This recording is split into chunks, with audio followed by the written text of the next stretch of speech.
LATD Nation, welcome back to the channel. Of course, it's your boy, Jay. And this is RG from the 843, a.k.a. Rodney, of course. Yes, sir. And we are back with another movie review. Today, we're going to be looking at the details of the brand new, long-awaited James Gunn Superman. Nah, for real. Long awaited. I've been looking forward to this for a long time. Yeah. Real long time. Yeah, like, ever since the concept art came out, like where he was just sitting in his apartment, like depressed or whatever, people were like, "What are we going to get? Like another gritty Superman? Is it going to be like Henry Cavill? Is it going to be like Christopher Reeves?" I'm about to say. The funny thing is like what Henry Cavill is like, literally as he was starting to become more lighthearted and become more of the Superman of tradition, that's when they was like, "Nah, you out of here."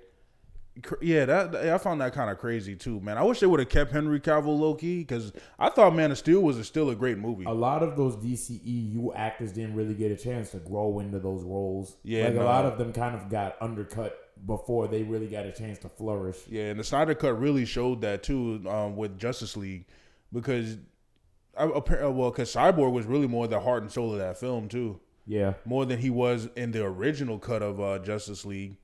Because they're trying so hard to be like the MCU and everything didn't flow very well. And instead of just doing their own thing.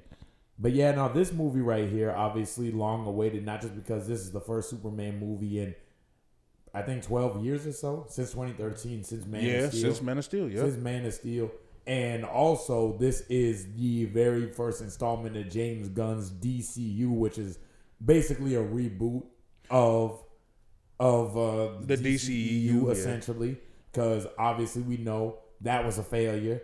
Big, massive failure. It got worse as it went on, if you ask me. Yeah, no, you're right. I can agree with that. Some of the movies weren't bad, though. Some of the solo films. Really good. Like Wonder Woman, I still got to watch it, but I heard that one was really good. I loved Wonder Woman. I think Aquaman was the first Aquaman was pretty underrated. I thought it was okay. What's another one? The Flash, people don't really care much for that one. It's just kind of there, but that's what I mean. It's like the solo projects are okay. I thought that one was pretty good. It's one of the very few movies that I've ever seen in theaters that I actually fell asleep on. Yeah, I fell asleep on it the second time I saw it. I'm not gonna lie. Because like, you know me, I never fall asleep watching. I will sit and I will watch a movie, especially in theaters. This movie had me, and mind you, I had my contacts in. Oh gosh, I fell asleep with my contacts in the theater. That's how much this movie bored me. I still have not seen this whole movie to this day. Don't plan on watching it because, I mean, from what I remember of it, really wasn't all that good, honestly. Yeah, it started off good, though. It did. But I think I have a bias towards that because it was Ben Affleck Batman again. Right, yeah. I rock with Ben Affleck Batman. Dawn of Justice wasn't that bad either. But, you know, like we just mentioned, it just got rushed trying to follow the MCU so bad. And because y'all already know Marvel and DC are the biggest two comic book rivals, and then Warner Brothers and Disney being the top two pinnacle movie or movie companies or really media companies in general out there. Potentially, yeah. So let's get into this review, man. How did James Gunn do, being both a staple of Marvel and now DC? Yeah. Which I feel like he really kind of proved his salt. He really kind of like proved himself and got his foot in the door as far as like a comic book movie is concerned with, of course, Guardians of the Galaxy. Right. That's when I first heard of James Gunn all the way back in 2014. Now you could say his first installment was the DC with the DCU was what's it called? The Suicide Squad. No, I would say for me, what I mean is that in terms of like him proving his salt as like a competent like comic book. No. I agree. Galaxy. No. I agree. I was just saying the first installment of the DCU. Okay, I got you. Yeah. I was just saying like in general, like as far as like comic. Oh yeah, definitely. The Guardians of the Galaxy movies are probably my favorite movies of the MCU. Favorite trilogy at least. Some of my favorites. Like for sure. Like it's hard. It's like almost a tie between the Captain America movies and Guardians of the Galaxy. But anyway, getting into the review real quick. This Superman, I thought it was okay. Yeah. Well, more than okay. I thought it was a good movie. It was competent. First of all, of course, you know, everybody wants to know how David Sweet, however you pronounce his name, the person that obviously is filling the shoes for Henry Cavill, Superman. Right. Now, honestly, I've never seen him in anything before. I didn't even know who he was until he was announced in the role. Same here. What I can say for him, this Superman me personally, works a lot. Because yeah. he embodies the spirit of Superman. He embodies the heart and the soul and the ideals of what Superman is supposed to represent. Exactly. And if I'm being honest, this Superman, he really like struck a chord with me in a way that Henry Cavill's Superman never really did. Because as much as I do like that Superman, the thing with him is that he was kind of more dark, sort of brooding. He was less idealistic. He was kind of more like a gritty sort of Superman, almost kind of like a Superman from, I don't know, I wouldn't say like an alternate timeline, almost kind of like the Superman that went down the path of being the Superman like in Injustice, like in that timeline. Oh man, to a lesser degree, of course. Like he didn't become that, but they kind of set him up as that, especially like the nightmare sequence in Batman v Superman. But we don't need to talk about that if we're being honest. Yeah. But this Superman, James Gunn, I could tell, was kind of trying to go back to basics and kind of establish Superman as that traditional, bright, positive, optimistic, sort of symbol that we've always known Superman to be. And honestly, it really did strike a chord with me. I found myself really rooting for this Superman because this is just a person that's trying to do good for the sake of good. Right. And I really feel like that's kind of something that maybe is a little bit missing in media nowadays. Things are starting to be a little bit more cynical. So it's nice to see that kind of, symbolism, that kind of messaging in a mainstream blockbuster movie like this, especially in the times we're in now. It felt refreshing. Oh, I agree. I agree, man. Like, I if y'all know me, I'm a big fan of everything that's like wholesome, of a lot of things that are wholesome and everything. Sometimes I like dark, gritty stuff too, but this was a breath of fresh air to see that this Superman was actually like, we're down to earth and relatable. Like, he was a regular cat just like you and me. The only difference is he can fly, shoot lasers out of his eyes, and has super breath and super strength and this, that, and the third. But the thing is, with this one, he really did make the character his own. It was, and I love the visuals in this movie, really showing how bright and vibrant the Superman comics are, are right now, and how they used to be. Especially, they even, when you say they went back to basics, they even went back to basics in the sense of they had the underwear on the outside. That's a classic superhero trope right there. And even with a lot of the characters in this one, the characters were funny, they were cool, they were charismatic, especially Eddie Gathegi, who played Mr. Terrific. If y'all know Eddie Gathegi, he was known for being Darwin in X-Men First Class and how they did him dirty. I hope he returns in more DCU properties. Because I felt like this movie did him justice as an actor. They did him justice as a character. The fact that he played this really kind of, I wouldn't say suave. How would you describe it? I'd say he's just very matter of fact and very about his business. Very about it. Thank you. Very matter of fact, straightforward. Just kind of perpetually annoyed by all the stuff going on around him. Right, because he's literally the smartest guy in the room. But the thing is, he doesn't really he's not like a jerk about it. He's just kind of chill, kind of cold with it. Yeah, man. It's just, but in Lois Lane, who played by, what's her name? Rachel Brosnahan. Yeah, Rachel Brosnahan. She was great in this too. But a big standout in this movie for me was Nicholas Hoult. Oh yeah, for sure. See, because the thing is, and not to cut you off. No, you good. I agree with what you say as far as the comic booky feel and the nature of it. A lot of it feels more sort of bright and vibrant, and it kind of. I was about to say that. I was thinking the same thing. Because like I told you when we were in the theater last night, a lot of it feels very much almost like a comic book come to life. As I was watching this movie, it's like I could almost see word bubbles as they were delivering the dialogue. It really felt like something you would read out of a vintage age Superman comic book. Right. Even though this movie, from what I read, a lot of the inspiration came from the comic book run, the limited run All-Star Superman. See, and that's what I was thinking in the theater too. They could do an All-Star Superman movie. They're not going to. The funny thing about that is that I actually seen the movie that they did of that, the DC animated movies. I seen that years ago when it first came out. It was phenomenal. And it was one of my favorite Superman movies growing up as a kid. So it's cool to see that it kind of got its shine as a live action adaptation. But I can definitely see a lot of Superman, like as I said, James Gunn is very clearly inspired by like the more wacky sort of like out there aspects of comic books. Right. He always seems to be,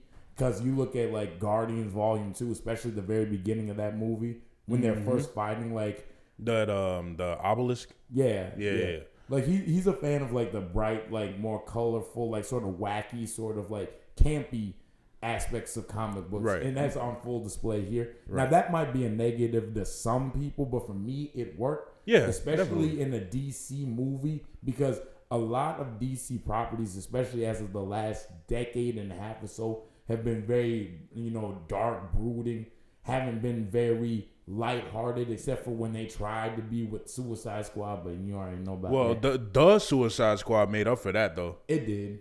Yeah, And it was competent. Right. This is one of my favorite movies of that year. That was one of my favorite movies of the DCEU easily. Yeah, by far. Because James Gunn, one thing I can say, he knows how to make a movie. Yeah, One thing I love about this movie, how fun it is. Yeah, it's exactly. fun. You can kick your feet back, and you'll enjoy every bit of this movie. Facts, exactly. Like a lot of people would say that that his humor is a little bit overdone in this movie, and I can't really say that because it kind of fits. I feel like it fits the tone of the brightness of the movie. Exactly. Now sometimes it can get a little overboard every now and again, but not to an excessive degree.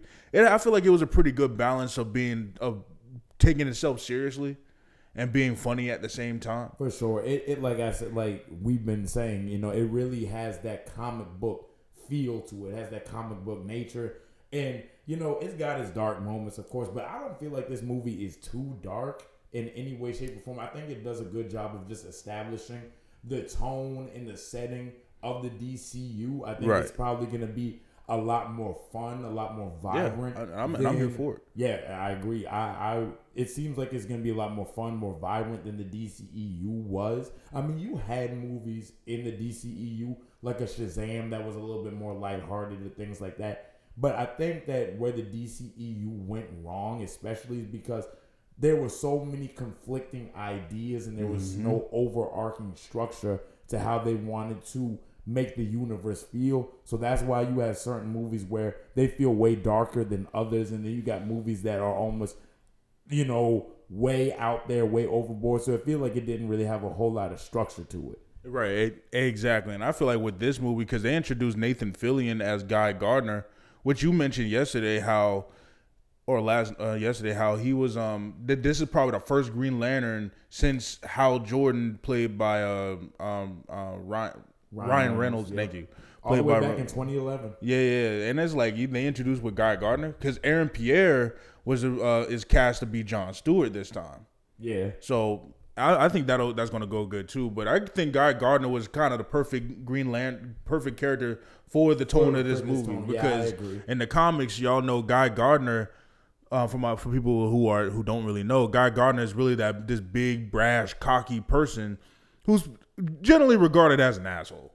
Yeah, and he's just like that in this movie. And that's what I'm saying, and that's a testament to like James Gunn being a fan and like a student of this universe, because I feel like any other director, it would be easier to do somebody like a Hal Jordan, a more known sort of character that a lot of audiences are familiar with. But I think we're in an era now with comic book movies where people are more accepting of these more side, sort of like not as well known, almost like sort of niche characters.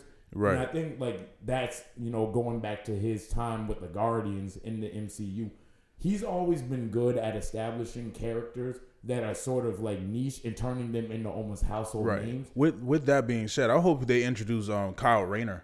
Yeah. Too. Kyle Rayner is another one of the more powerful Green Lanterns. Not the most well known, because you have Hal Jordan and Jon Stewart are the top two most popular Green Lantern easily out there. Man, I hope they introduce Kyle Rayner too and give him some shine as well, because in the comics he's one of the most important Green Lanterns out there. Yeah, just in general, but because he can channel the whole emotional spectrum and this, that, and the third. Because there are yellow lanterns, indigo, orange, blue, and violet. And then there's ultraviolet, white, and black lanterns out there.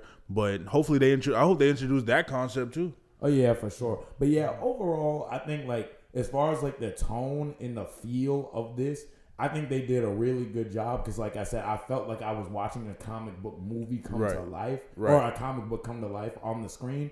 So for me personally, the performances, I think David Cornsweet, he did a good job. I'm looking forward to a lot more of his Superman. As we mentioned, Rachel Brosnahan did a really good job as Lois. I want to see more of their dynamic. Now, getting into the story, of course, I think that's where you had a few issues. Okay. So I'm going to go ahead and let you go ahead. Appreciate it. So, like, the story for me, with all of the positives that we just mentioned, I think that the story needed a little bit more work. Okay. Especially with the pacing. Because in the first half of the movie, for me, it's like they rushed to introduce the characters. Okay. We don't know really why they're here. Well, they tell us in like a very like short kind of way. Oh, they're here because they're introduced by the government. Okay, cool. But like, why are they here?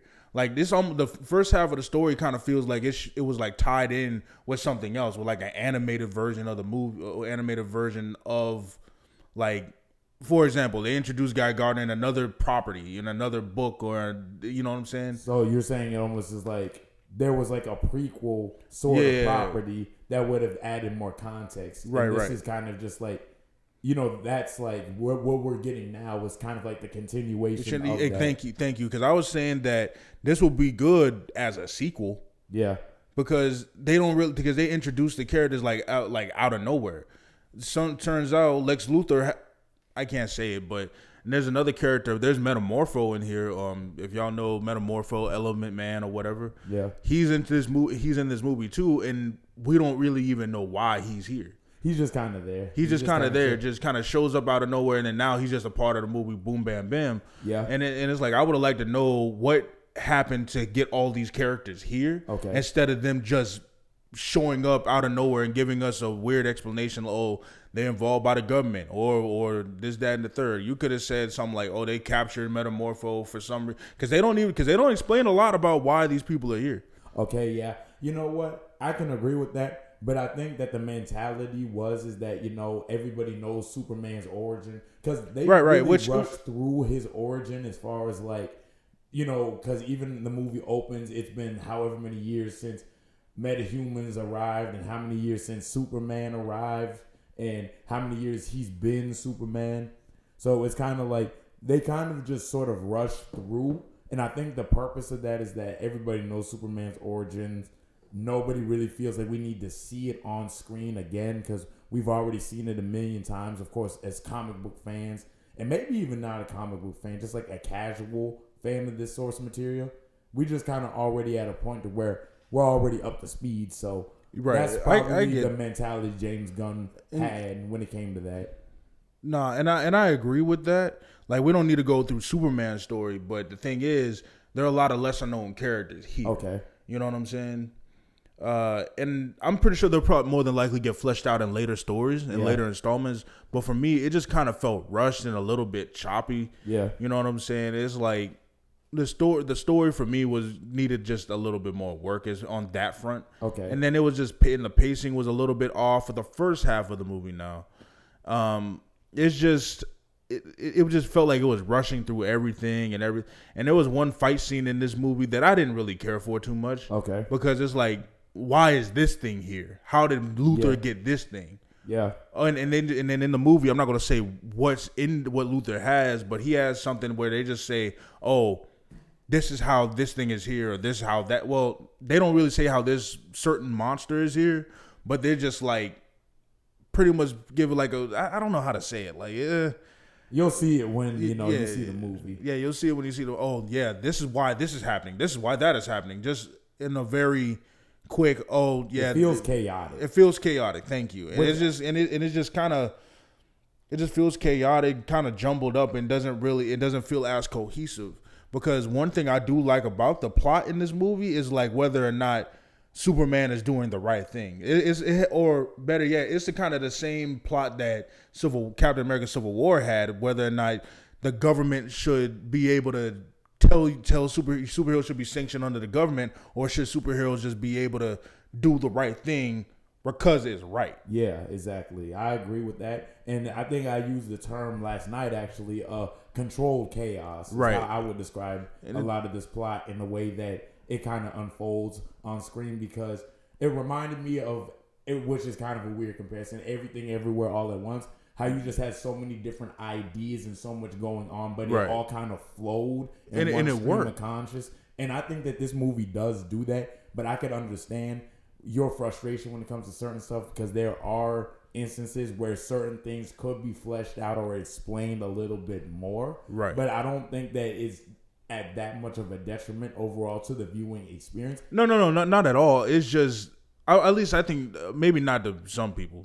but I think for me, I'm a very story oriented person. Same. Because for me, regardless of visuals, regardless of effects, regardless of performances, sometimes a bad story can either make or break your movie, your property, really. Yeah, exactly. So that's why it just kind of bothered me a lot, because with Everything Everywhere All at Once, the movie had a bunch of craziness and nonsense to it, but it worked. It flowed. It still had cohesiveness. This one doesn't.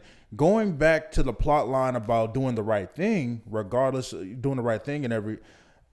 they should have kept it with that, because the second half of the movie, that's when I'm like, okay, I'm starting to get this. This is cool to me. I like this.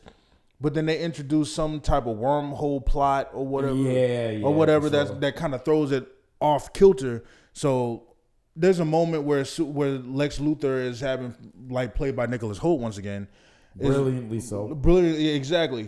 Out of everybody kind of reminded me the most of like a super, or like a comic book. Exactly. Especially towards the end, which of course we're not going to spoil, but like the way he was yelling and like the way he was monologuing and just his demeanor. It felt very much like I was watching like one of those DC animated movies. Oh, 100%. And it doesn't even, it feels over the top, but it doesn't feel corny either. Okay, yeah. Because the monologue that he gave was outstanding. Yeah. Some of the script could have been a little bit better too, but with him, Nicholas Hoult gives everything he's got in this role, and and the thing is, he's the one of the villains that you hate, that you love to hate. Oh yeah, because he's despicable, but the thing is, but like I said, when they introduce some type of wormhole plot or whatever like that, that shouldn't have been there. You know, in my opinion. Okay. This didn't really make the movie. And then there's another scene with Lex Luthor in it where he pulls a heinous act where the character we only saw one time and saw twice in total, but the time before was just a little one-off type thing, and we're expected to care. I didn't. I feel when Nicholas Hoult, when Lex Luthor did that, like, yeah, what he did was bad, but I didn't care for the character because I didn't know anything about him, and that's my biggest problem with this movie.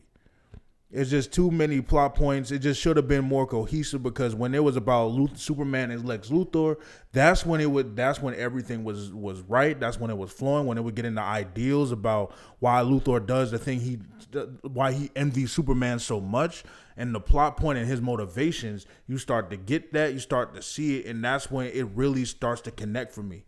I agree. Yeah, I completely agree with that. This movie, the thing is like you got some stuff that doesn't work, but the stuff that works really well. Yeah, and exactly. And the action I really enjoyed. I love Crypto. I agree. I love Crypto in the movie. I really think that he was fun. I like Crypto too. He provided a lot of the comic relief. So it's like overall for me, I think that this is a solid entry for not just the Superman, sort of film canon, but also just a good launching point for the DCU.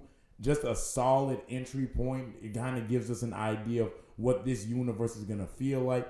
And what I just hope is that DC really learned that lesson in terms of just like keeping things cohesive, making sure that it's under one direction, one vision. He doesn't have to direct every movie, of course, but just run with what was established. Like how the MCU, when they did the first Iron Man, they established like a feel and a tone. Now, obviously, as time went on, they kind of found their footing. They kind of started to do different things. But what made the MCU so successful when it first started was because they took their time. They fleshed out characters. They fleshed out tone, storylines, and just overall, they built so well on top of each and every entry that by the time you get to an Infinity War, it's just you see the benefits and the fruits of their label. Exactly. And I need the DCU to be like that because DC was always my favorite of the two. Marvel for me.